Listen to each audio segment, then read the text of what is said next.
Hi, welcome to the Bathtub.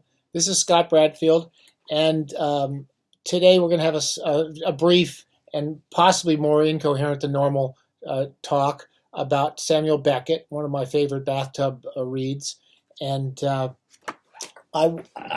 thought I'd talk about a few things that are probably not at all the sort of stuff you talk about when you study literature.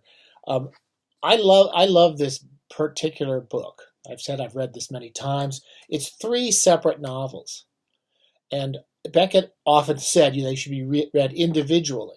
There's reasons why people think of it as a trilogy, and I can understand that. But at the same time, I think you've got to go with the power on this, and Beckett says read them individually, and I can understand why he means that.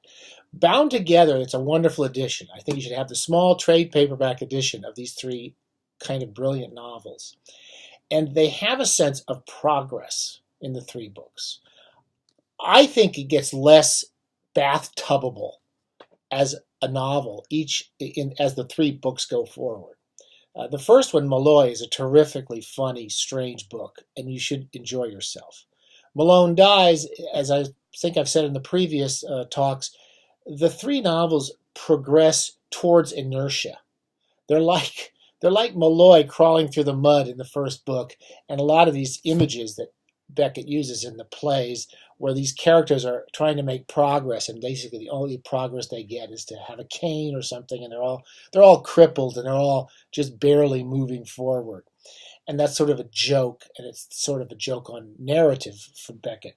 And the first book is very funny, very readable, very enjoyable. The second one, as it gets into the kind of narrative head of is it Malone or Malone, as Malone's telling stories, and he's locked up in this house. He doesn't really go out in the world like Murphy does, or as Malloy does.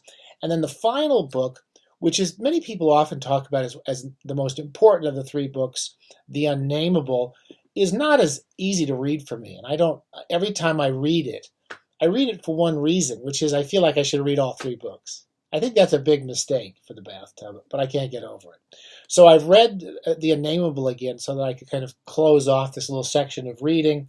And I every time I read it, I feel the same way. I get a little lost, a little bored, and it feels a little bit like work.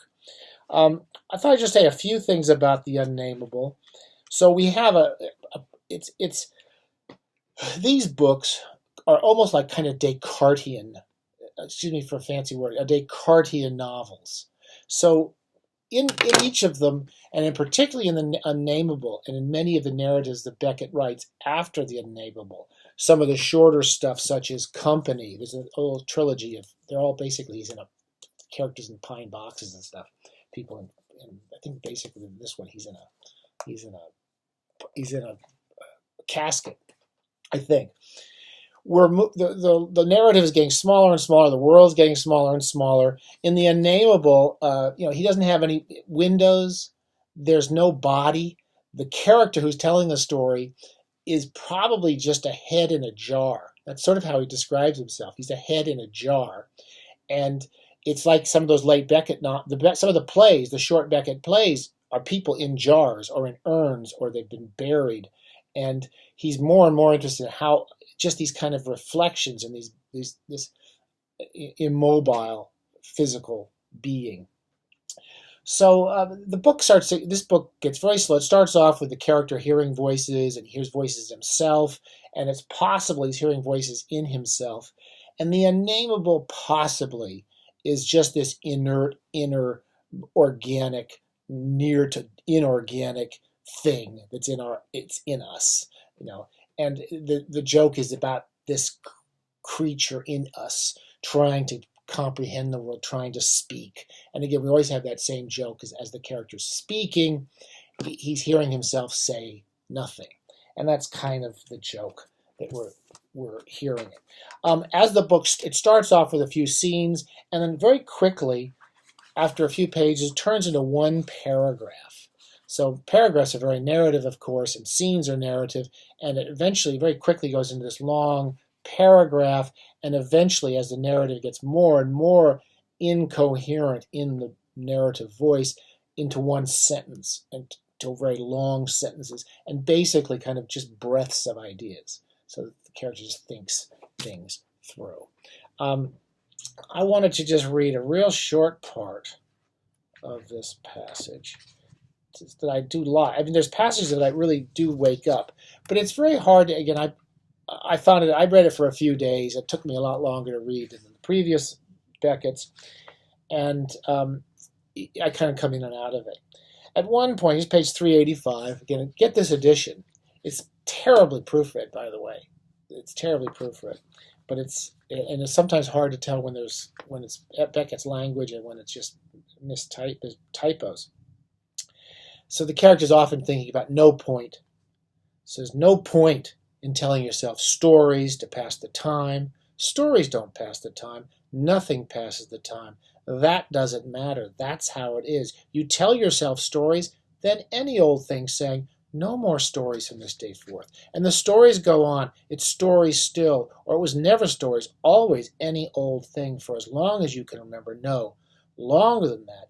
Any old thing, the same old thing to pass the time. Then, as time didn't pass, for no reason at all, in your thirst, trying to cease and never ceasing, seeking the cause of talking and never ceasing, finding the cause, losing it again. So that sense of trying to find reasons to speak, things to speak about, stories to tell, the stories are always degenerating. And then there's this kind of series of breaths of this character. The breath becomes a measurement in Beckett, particularly in the late books and stories, and measurements of ideas and thoughts.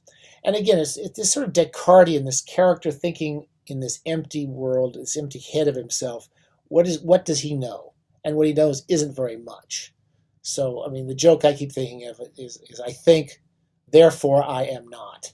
And there's something of that in this last book of Beckett's called The Unnameable. As the character starts to degenerate and feel this the sense of reality he's trying to build just completely falling apart, it has some great poetic passages, and it closes with one of the most famous passages in Beckett, I think, which is when he starts talking about how on page 414, he says, he concludes the book with the thought, you must go on. I can't go on. You must go on. I'll go on. You must say words as long as there are any. So you're speaking just because that's all you can do. Just like you live because that's all you can do. There's no real purpose or there's no point that you're getting towards, but you just keep striving. And it closes with, I'll never know. In the silence you don't know. You must go on. I can't go on. I'll go on. That's often described, I think that's often referred to as a kind of optimistic passage. that's as optimistic as Beckett gets a lot of the time. But the notion that you just decide to go forward. So I think it's a very important book in many ways to understanding Beckett.